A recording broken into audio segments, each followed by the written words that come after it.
Bonjour à tous, je m'appelle Florent Lier, je suis enseignant à la clinique du coureur. Je vais vous expliquer ce que vous devez savoir pour une reprise sécuritaire de la course à pied post-confinement. Allez, go!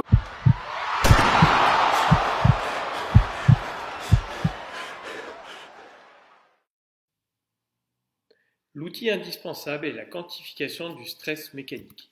Beaucoup d'entre vous la connaissent déjà. Si ce n'est pas le cas, vous retrouverez une vidéo explicative sur notre site La Clinique du Coureur, ainsi qu'une version française sur la chaîne Kiné Boétie. La clinique du coureur a ainsi vulgarisé des principes complexes que j'aimerais vous présenter à travers cette revue narrative.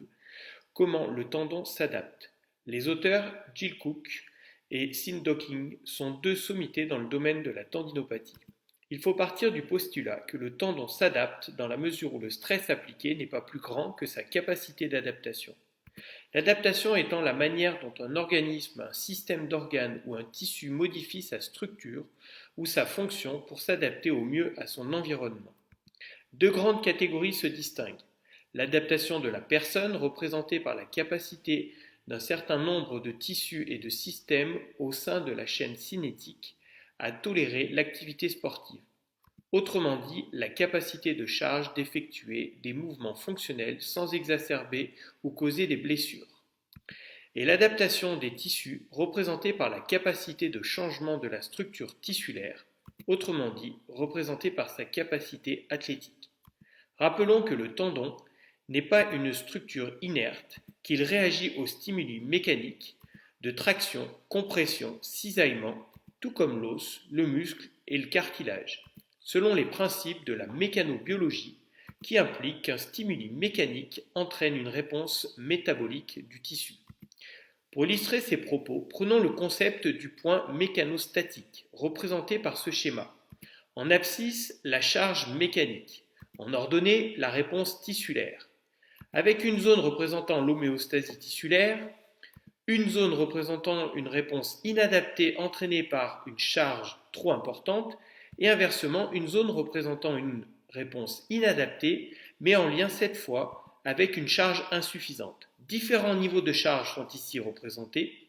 Le point mécanostatique va décrire cette courbe en fonction de la charge appliquée.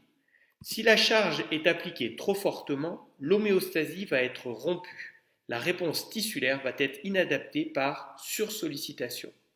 Inversement, si la charge appliquée est insuffisante, la réponse tissulaire sera inadaptée par sous-sollicitation.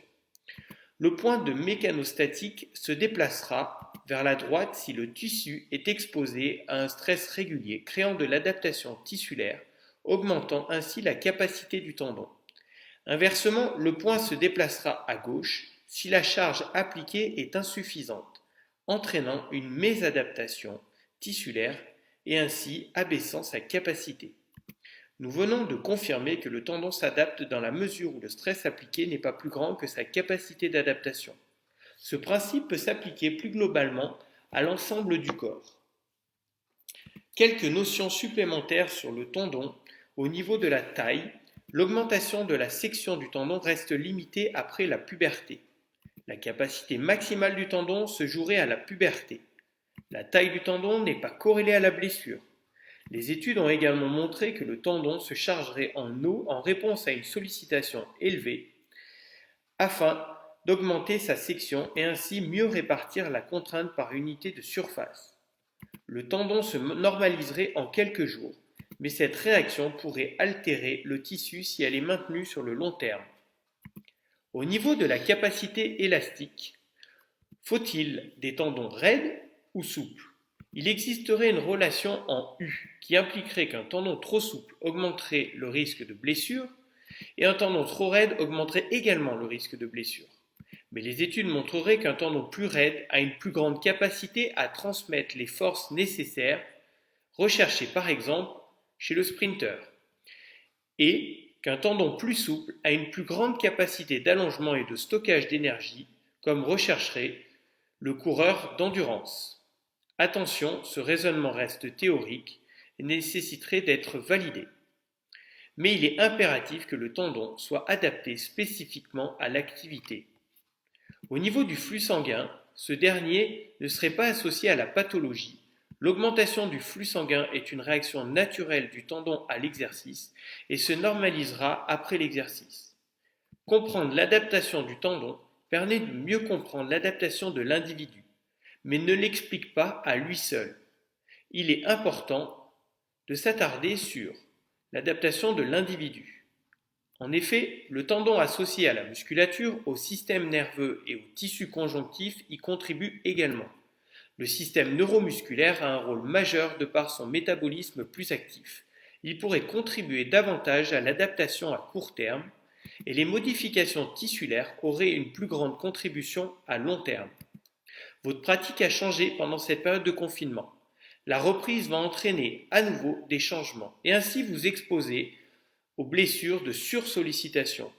Vous risquez de rompre cet équilibre entre charge et capacité tissulaire, soit en augmentant la charge par un changement de volume, de vitesse, de terrain, de dénivelé ou d'activité, soit en diminuant votre capacité avec un repos prolongé, de la malbouffe, de l'anxiété, du stress et un manque de sommeil. Pour illustrer cela, prenons l'exemple de blessures pendant le confinement. Avant, vous aviez l'habitude de pratiquer en salle une activité physique, mais les salles ayant fermé, vous vous êtes rabattu sur la course à pied. Si l'on considère que vous faites 160 pas par minute de course, vous allez donc effectuer environ 5000 pas en 30 minutes. 5000 mouvements de réception-impulsion au niveau du tendon d'Achille qui augmentent considérablement la charge mécanique. Le tendon n'étant pas habitué, vous risquez la blessure. Autre exemple, post-confinement cette fois-ci, vous êtes trailer, mais la période du confinement vous a contraint de courir sur du plat.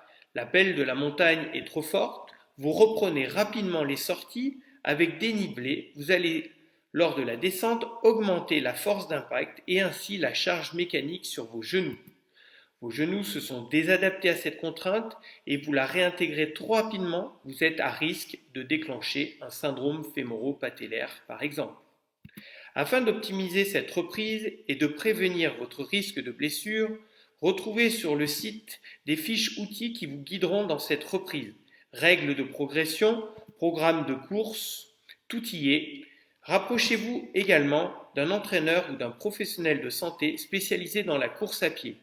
En vous géolocalisant sur le site, vous trouverez tous les professionnels proches de chez vous qui sont formés par la clinique du coureur. La présentation étant maintenant terminée, il ne me reste plus qu'à vous souhaiter bonne chance pour cette reprise et une bonne quantification de votre stress mécanique.